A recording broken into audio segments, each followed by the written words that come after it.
The Leadership in Law podcast is powered by Law Marketing Zone. Transform your firm's digital presence with expert marketing solutions tailored exclusively for attorneys at lawmarketingzone.com. Welcome to the Leadership in Law podcast with host Marilyn Jenkins. Cut through the noise, get actionable insights and inspiring stories delivered straight to your ears. Your ultimate podcast for navigating the ever-changing world of law firm ownership. In each episode, we dive deep into the critical topics that matter most to you, from unlocking explosive growth to building a thriving team. We connect you with successful firm leaders and industry experts who share their proven strategies and hard-won wisdom.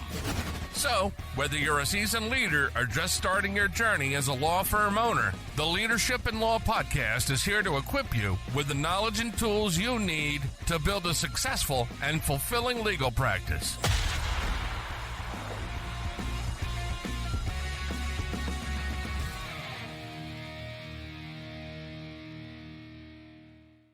Welcome to another episode of the Leadership in Law podcast. I'm your host, Marilyn Jenkins. Please join me in welcoming my guest, Gina Cotner, to the show today. Gina is the founder and CEO of Athena Executive Services, one of the top virtual assistant firms in the U.S. Athena Executive Services pairs highly skilled executive assistants across the country with swamped and successful entrepreneurs and executives.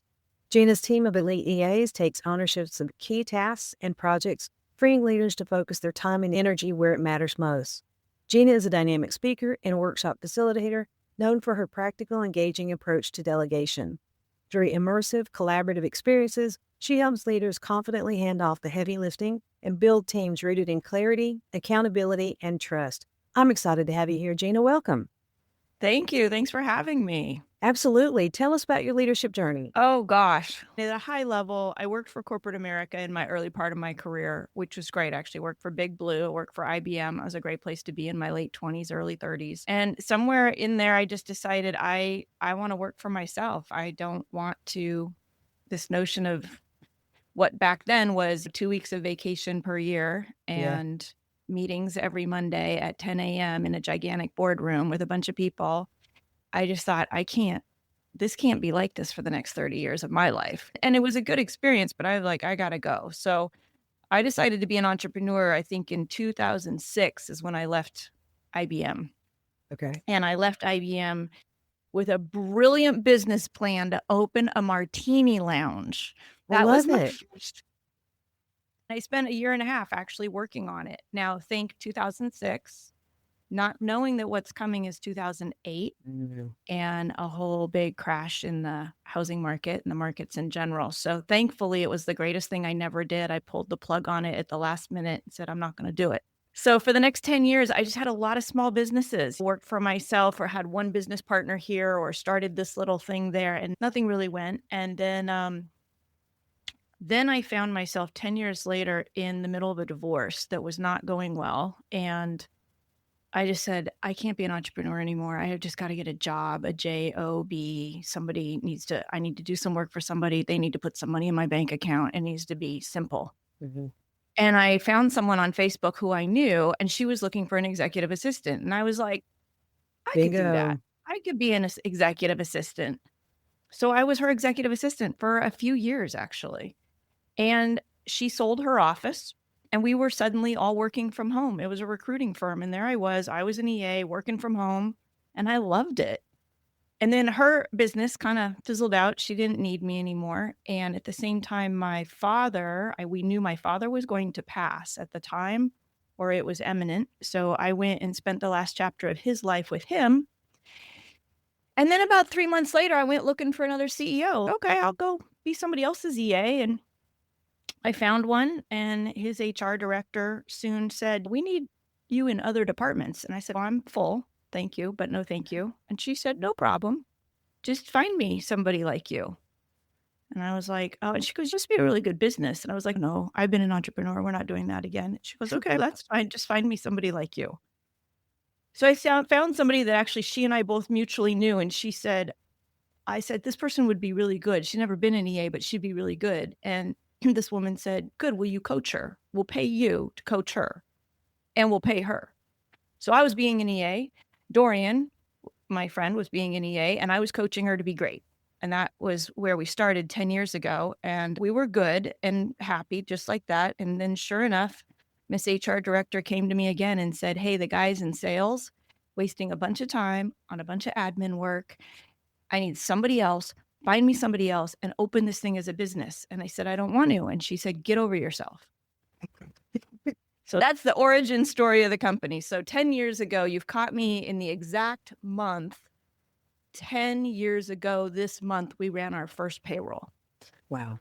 With those two women, the very first two people I ever brought on board were Dorian and Allison. And Dorian is now currently running the day-to-day operations of the company. And I work about 10 hours a week. So your business was born out of necessity of fixing things that you help people fix. I love it. Something like that. Even my mom is like, how did you get here? I'm like, Mom, you don't want to know. Just know that it's been a successful company in the last 10 years. I love it. Like we said before we started recording, I'm a big fan of hiring people to do things you don't enjoy doing. And it just helps you get out of, I think admin work can be procrastination for a CEO where, I know it's time consuming, it's decision making, but you've got better things to do. So where do you see accountability breaking down most often inside teams when an EA could be the one that could fix that or help that? Yeah, boy, accountability. We could talk for hours about it because there's delegating, right? And there's delegating effectively. But then accountability is a whole other world. Now, if you have what I'd call a high caliber EA, it sure makes accountability a lot easier because they're pretty self-accountable. They will account to you. But mostly people are so afraid to hold others to account. But if you start to practice it, and even if you're mildly good at it, even if you're not great at it, but you're consistent at it, pretty soon it just becomes part of the culture of your firm. And a little less awkward and a little less awkward and a little less awkward. If in every meeting somebody is saying, when is that going to get done? When is that going to get done? And if you're working with a high caliber EA, they might very well be that person. Here's the aspirational vision is you're the CEO or you're a firm owner and you're not the one having to ask when, right? Your high powered EA is going around the room saying when, and they're tracking when everybody's going to get everything done. Because if you don't ask when, you don't have a shot at anybody being held to account for anything. Otherwise, it's just a bunch of people working on stuff. Yeah, I think that is right. I agree is the difference of delegating. Yes, you can delegate, but someone has to be held accountable. Someone needs responsibility for that. So it's not just taking it off your plate if you still have to keep following up with it. So you saved time? So I know you talk about the art of accountability a lot. And I know it goes beyond assigning tasks. So your EAs are trained to actually follow up on those tasks, to ask the when question. Absolutely. And the good news and the bad news is they'll do it to you. But it's great. I think if you're a strong leader, you also love to be led. And I also believe if you're going to outsource something like executive assistant work, I'm outsourcing the thinking. If all I'm doing is outsourcing the doing, okay, then you should pay $6 an hour to somebody in the Philippines. Fine. And that's good for certain things. But if you want a thinking, no disrespect, not saying people aren't thinking in the Philippines, but if you want like a thought leader, a thought partner, somebody who's going to be shoulder to shoulder with you and say, okay, Marilyn, listen, we have pushed that thing 3 times on your calendar. Let's just tell the truth about this thing. Are you going to, is or is you ain't, right? Are you going to do that? Are we not going to do that? Should I just tell those people we're not going to do that? We're going to bow out? Like somebody who's going to be proactively moving forward with you and your goals. Okay. At the same time. And that is possible. I don't know that everybody knows that's possible. And some of that comes from holding people accountable and having people around you who want to hold people accountable. And frankly, high performers don't care. High performers are like, hold me to account. I got my work done. And they resent, frankly, being around people who don't get held to account and don't get their work done. True. We all have goals, and those that are high performing are going for those goals. And we don't like to see people sitting around just waiting for things to happen to them. No, and we call those task doers. And again, you might need a task doer, and good, you should not pay $55 an hour for a task doer. Mhm. And you might have a high caliber EA that's managing your VAs overseas. Sometimes that happens. But really, your part of how I turned over the heavy lifting was in investing in the assistants around me and taking the time to invest in them, which is also frustrating, right? Everybody wants instant relief. Oh, I have an EA. My life should be easier next week. No, your life's going to get more complicated. Yeah, you got to bring them up to speed. Yep. And you might have to train them in a few things, but you're investing in who you're going to get to be 6 months from now, 3 months from now, who you're not going to have to explain that again. Somebody else now owns that. That's what I started to do in my own firm was you now own this. I'm not delegating tasks. I'm delegating ownership. You now own invoicing. But I don't know that I know exactly how to do it all. I know you don't know exactly how to do it all. That's okay. You can still own it. Be the owner of it. Let me know what you need, get what you need, ask for what you need, talk to people about what you need. I understand that, but this baby's yours. And I think that's one of the other flips. Like when I delegate it's yours now. And sometimes I delegate things to my EA I know she's never done. I've never done. I'm like, somebody's got to start wading into this and figuring out about this software or this trip or this project or whatever. Somebody's got to get it started. Might as well be you and not me. Yeah. Yeah. No, it's actually, I think that's empowering to them. So with my team, we always work together with new education, building SOPs, but it's a constant source of training. What are we going to learn next? What kind of, if I'm looking at perhaps rolling in a new piece of software, I assign that to someone. I don't have the time I had 20 years ago to spend hours reading through manuals and watching training videos. And I think that's something that's important because there's little things that you don't enjoy doing. There's somebody in this world that loves it. Exactly. And sometimes people say to me, I feel guilty even delegating that. Who would want to do that? And I'm like, oh, you'd be surprised. Yeah. You'd be surprised. And even if they don't love doing it, if they're a great EA, frankly, I think at their core, in their DNA somewhere, is this drive to be of service. So they're like, that's what would be of service today, is calling the internet company and resolving something that none of us would want to talk to the internet company about. But they will do it because it's okay, but that's what's going to clear up space for people to go fulfill their goals. And that's what they're here for. And a great EA too, also, I think, loves being an EA. And you're not always going to find those. You'll find people that are on the rise, right? They want to become something else in your firm. And it's not a bad place to start.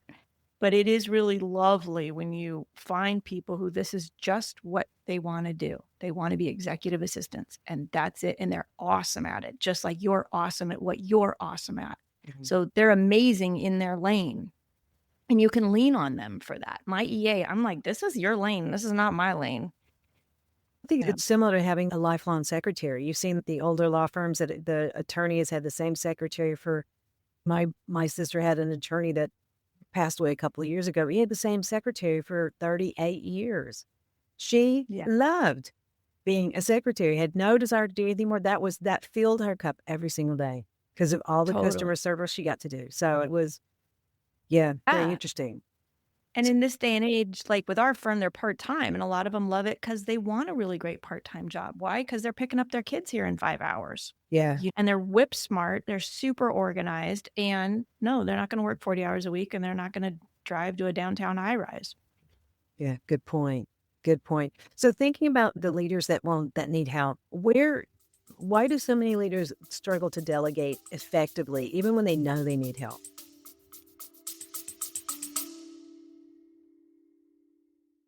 If you're enjoying today's episode, let me ask you a question. When someone in your market searches for the type of cases you handle, does your law firm actually show up? And I'm not just talking about Google anymore. I'm talking about Google Maps, local service ads, Google AI overviews, and even platforms like ChatGPT. Because here's the reality. Search has changed, and a lot of law firms are losing cases every month without realizing where the gaps are. Maybe your rankings look fine, but the phone isn't ringing. Maybe your competitors are showing up in places you're not. Or maybe you're spending money with an agency and still can't clearly connect it to signed cases. That's exactly why we created the Law Firm Visibility Audit. At Law Marketing Zone, we help growth-focused law firms uncover where they're losing visibility, calls, and opportunities online. We look at your SEO, Google Business Profile, local service ads, AI search present, and even intake gaps. No pressure, no hard pitch, just clarity. If you want to see how your firm stacks up and where the opportunities are, head over to Law Marketing Zone and request your complimentary law firm visibility audit. Now let's get back to the show. Yeah. When I'm like at a conference on stage, I will ask that exact question. I'm like, I'm not going to really teach you how to delegate. I think in this room, enough people know how to delegate. So why don't you? Yeah. And you even know how to do it well. So why not? And I think 9 times out of 10, what it comes down to is this paradox of time. I don't really have the time. And I said, I know. You're driving from point A to point B and you don't have time. You don't have time to explain it. You don't have time to delegate well. So you kind of just maybe dump and run, or you do a half-assed job at it. And I say, okay, you don't have the time. Where do you think you're going to get the time? Good So question. it's kind of chicken or egg thing, right? If you don't invest, you're investing time in having more time in the future. So you're buying a little bit of your time by just hiring somebody else. Okay, good job. That's a good start. But and then in the law firm space, even trickier, right? Because it's less what's billable, what's not billable, who wants to be doing something in a non-billable space, but hour. And so I think it's just the discipline to decide. I think when you do a quarterly planning or a monthly planning, how much of my time am I going to invest in delegating? Knowing that's an investment in next quarter. The better I do, like maybe pick 2 projects. Okay, I am going to turn over A and B this quarter. That's it. I'm not going to train anybody, but if I can just get these 2 processes turned over well next quarter, I'm going to have more time. I love that breakdown by month or by quarter. Yeah. And do you find that, because one of the things I did was the things I wanted to take off my calendar, and my team leader is amazing. She'll look at my calendar and go, this should not be on your calendar. Proactively give me that. And what we started doing in the beginning was when I did something, I merely recorded it on Zoom. Okay. SOP, there you go. Yep. And if you do the video, even if I forget to say a step, she's seen me click something, right? Because you're so good at, you do it. And I get stuck in the point where I know how to do it. I'm the best. I can do it faster than I can teach it. With video, that's not an excuse anymore. That's good. I like that. I'm stealing that. Yeah, because it really is. I do say you really could do it faster than the amount of time it takes you to explain it. But that's great. Yeah, just turn on record. And that's how I turned over the entire sales process, which as a founder, that's like the scariest last thing you want to turn over.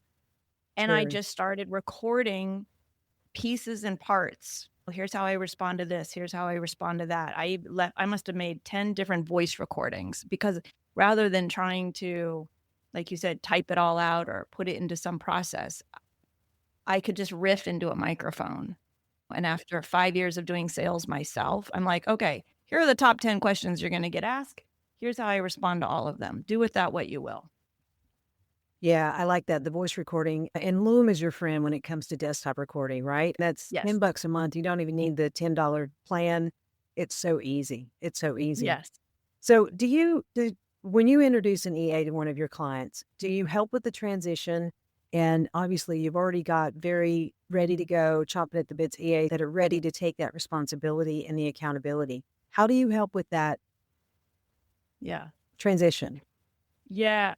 To get on our team, they've got to go through a few weeks worth of interviews and processes. It's long and annoying intentionally for them.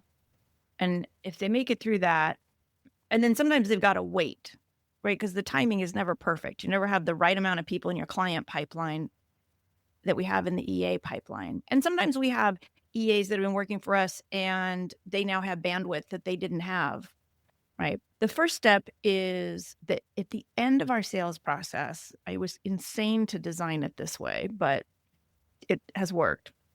If you're a potential client and we've had a few conversations with you and we've decided we found the right EA for you, they're either somebody who's already been on our staff or they're in our pipeline and we think they're the best match for you, then we have set up a meet and greet between you two. that does not involve us. That's Wow. the scary part. So it's the very last part of the sales process is I'm going to turn you, a potential client, over to an EA to have a final chat with. But it always goes well. And the point of that is so that the EA can choose you and so you can choose the EA or not. Right. Right. Like I want them to go, yep, this is good. I can rock with this person. And I want the client to be like, oh yeah, okay, I don't have any concerns. Or the client comes back to us and goes, I loved everything about that EA, but here's my one concern. And then we can like work through it. So we're not a temp agency. We're not a recruiting agency. We are that, listen, we know how to vet and screen and pair and part people. So it's not, oh, here, we'll give you 3 to look at, pick the one you want. We don't do that, but we do set up a intentional, we call it a meet and greet, that you can sign off on the final blessing of who's that person's going to be. And then after that, that executive assistant forever has a performance coach on our team. And then we have a client care manager. So in those first couple of weeks, a client gets a lot of touch from us, maybe more than they want, because you're getting a partnership off the ground. And like any relationship, that takes something. And if all it was about delegating tasks in your inbox and your CRM and all that stuff, that'd be fine. There's that other part of relationship that is beyond shoulder to shoulder partnership and that trust. And so that somebody is, just like you were talking about your team lead going, why is that on your calendar? I got that. And can you have enough of a relationship with this person that you can trust them? We trust them because there are people. We vetted them. We know, oh yeah, Marilyn, they're great. But you just met them last week. How do you know? Right. How do you know if you can trust them? So we have somebody on the client side who's always checking in saying, what do you need? How's it going? What do you need? How's it going? Then we have somebody on the EA side, always talking to the EA saying, how are things going with Marilyn? Are you struggling with anything? Is there any software you need help with? But we also take care of the human of the EA because you're hiring us, an agency. You're going to get as close or not close to your EA as you want. But it's our job to know that over the weekend, their kid had to go to ER because he broke his arm in a soccer game. It's our job to know that her grandmother just got out of the hospital and she's really worried about her. Like all the life things that are going on with that human, we're very close with because we know that's who's showing up for work on Monday. Okay. It's easy to be like, not our problem, right? That's your personal life. But we are like, yeah, but who's showing up on Monday is very affected by I think an EA to me is not just I say just an employee. I'm not saying it like that, but I think an executive assistant is much more closer to the person that's hiring them. There's always going to be we've got to make sure the personality works, that they like each other, because otherwise if you don't, it's just not going to work. You got to know the human side as well. I think it's really awesome that you take care of all of that and that you vet and work through. And it sounds like you are incredibly thorough getting somebody ready and then matched correctly with the personality types and that sort of thing. Exactly. That's what we don't put on the website because nobody's shopping for it is partnership. Nobody's, wow, I'm going to go shopping for a partner. Everybody's, I'm overwhelmed. I need somebody to take all this crap off my plate. That's what I want. And that's what they're shopping for. But then once they realize what they get, oh, this is what I actually wanted.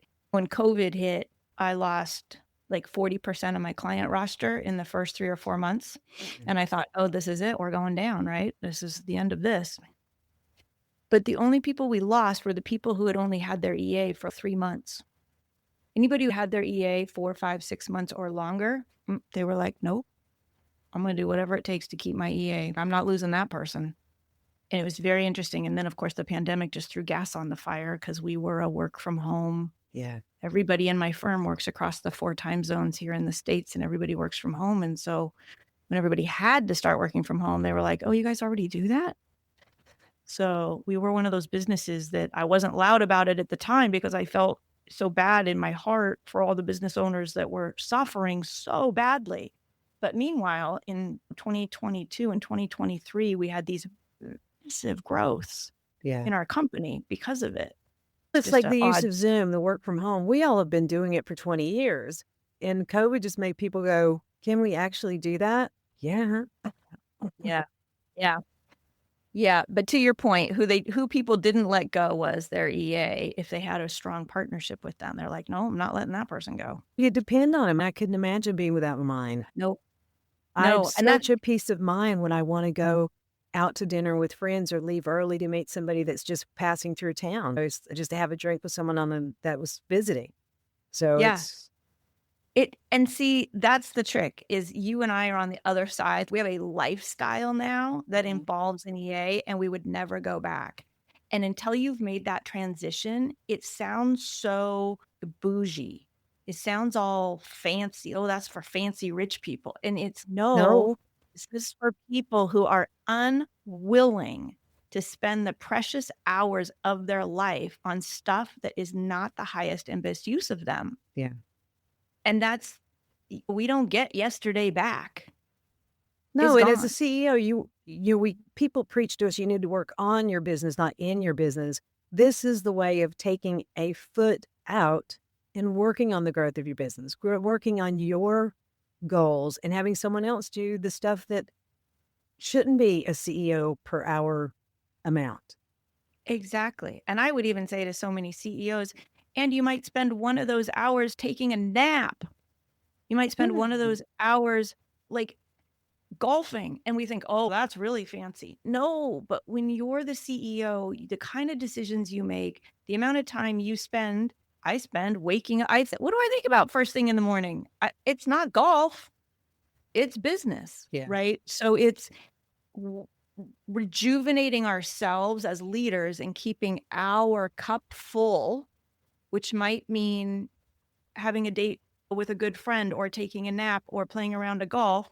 And it might sound fancy, but that's what keeps my cup full so that I can keep making the hard decisions, doing the hard thinking, being in the harder meetings. And I think CEOs find that. I think some CEOs really get it. Yeah, I must rejuvenate.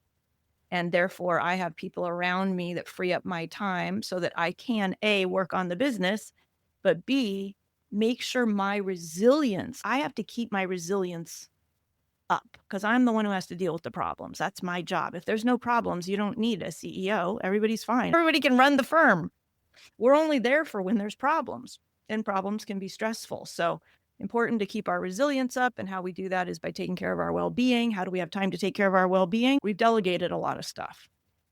I love that. It makes absolute sense. And if you feel like playing golf's bougie, take a walk. Just get out from behind your desk.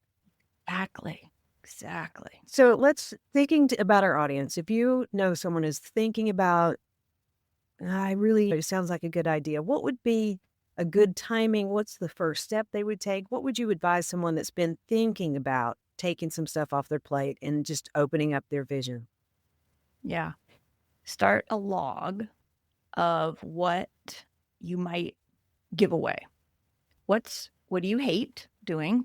Put that on the list. What's not the best use of you? You struggle to do it. You're not good at it. Put that on the list. The things that are happening regularly.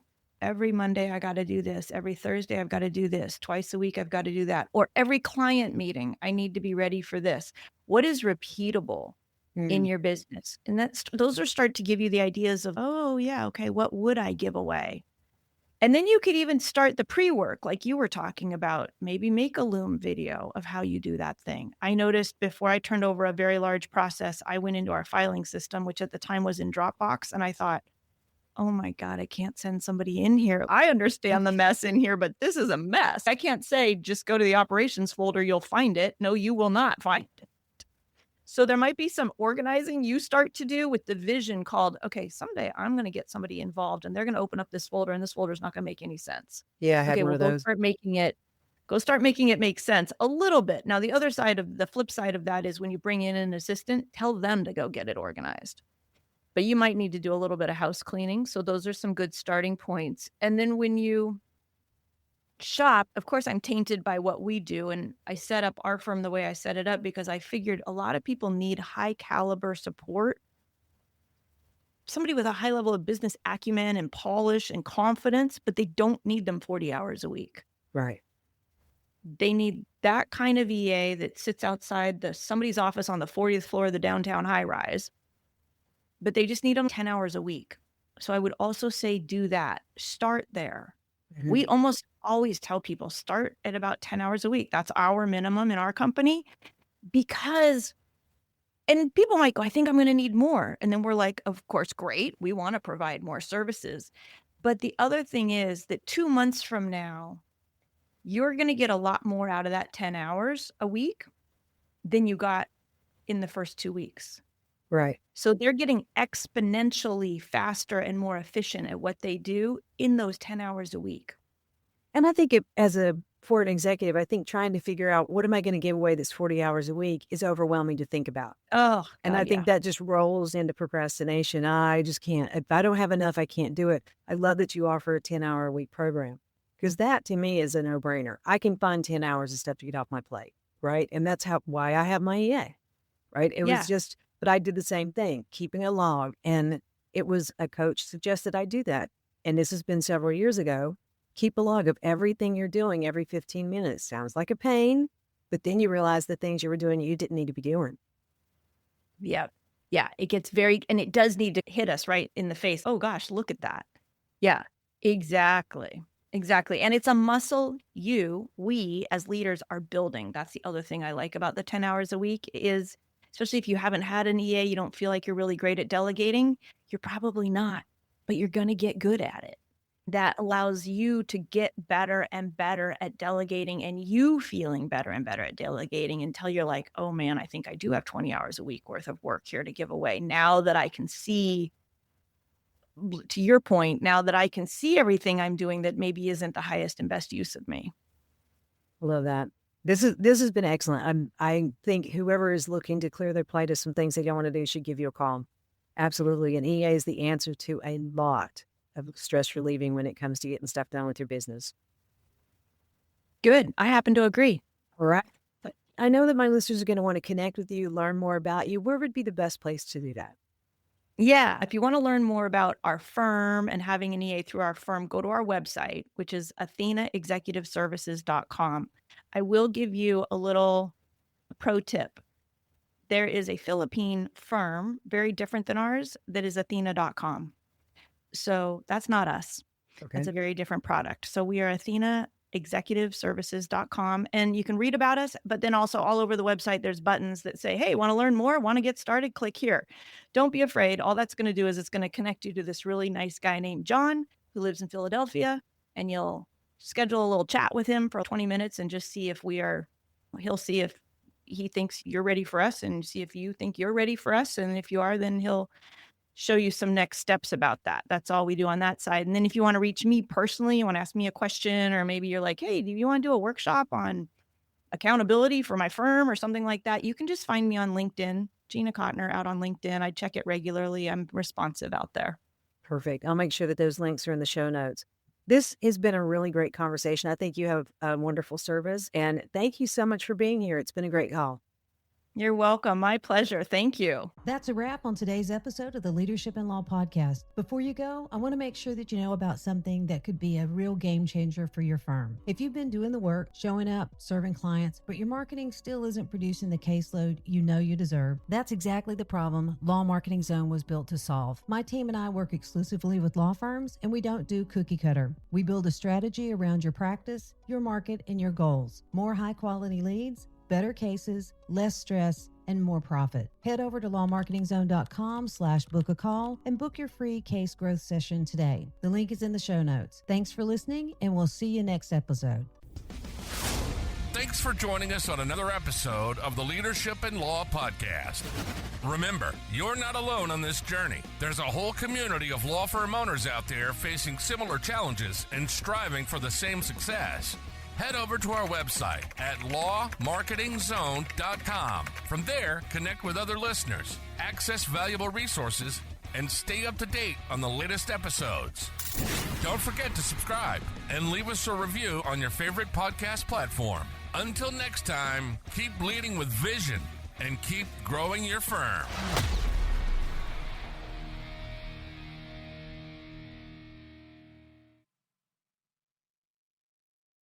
Before you go, if you're working with a legal marketing agency and still not sure what's driving your cases, it may be time for a second opinion. At Law Marketing Zone, we help law firms uncover the visibility gaps, wasted spend, and missed opportunities that could be costing them cases. Request your complimentary law firm visibility audit at lawmarketingzone.com and get clarity on what's really happening in your marketing. Thanks for listening, and I'll see you next time on Leadership in Law.